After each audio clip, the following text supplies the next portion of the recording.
Il y a quelque chose d'insaisissable chez l'Irakien Moqtada Sadr, le démissionnaire qui a avoué ne pas avoir réussi à former une équipe gouvernementale. 73 de ses députés ont démissionné. Aujourd'hui même, il devrait y avoir une réunion parlementaire pour nommer des remplaçants à ces 73 parlementaires démissionnaires. C'est en tout cas ce que dit la constitution irakienne. Eh bien, Moqtada Sadr prend la parole pour dénoncer un complot des forces pro-chiites. En fait, tout porte à croire que Moqtada Sadr a quitté la vie politique, en tout cas c'est ainsi qu'il aime se définir. Ces 73 députés ont eux aussi quitté la vie politique, mais pour autant ils ne veulent pas être remplacés. Le message induit est que sans eux, l'Irak ne peut pas avancer. À quoi joue Moqtada Sadr, sachant qu'il y a des dossiers qui sont tout à fait urgents? Aujourd'hui arrive à Bagdad une importante délégation de Peshmerga, de Kurdes qui viennent parler de la situation sécuritaire dans la province de Nivin.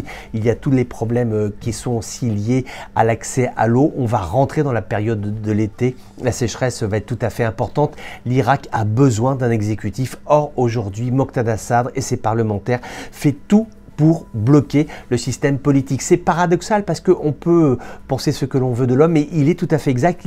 Il a vraiment dégagé des efforts significatifs pour essayer de former une équipe gouvernementale. Au cours de ces derniers mois, il a vraiment essayé de nommer un Premier ministre qui fasse consensus. Il a échoué. Il s'est retiré de la vie politique, mais il ne veut pas que la vie politique irakienne puisse continuer à se poursuivre sans lui. C'est là tout le sens de ces dernières déclarations qui amènent à penser, surtout à craindre que l'Irak est toujours en face à face avec son fantôme qui est le sien, à savoir l'immobilisme politique. Et toujours cette question qui se pose pour la population civile qui a beaucoup d'échéances devant elle. Mais quand est-ce que tout cela va s'arrêter? Quand l'Irak aura un président, un Premier ministre et une équipe gouvernementale? C'est aujourd'hui une question qui se pose.